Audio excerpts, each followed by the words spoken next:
merkwürdige Laute dringen aus einem modernen und dennoch sich organisch in die traumhafte Landschaft der Eifel einschmiegenden Haus. Man könnte meinen, die Atzen nehmen hier ihr neues Album auf. Das ist aber nicht so.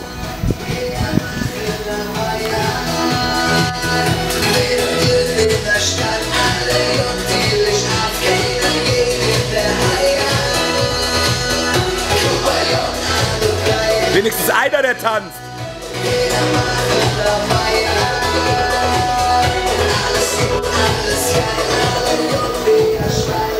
Das ist also diese Tanzmusik, von der man so viel hört.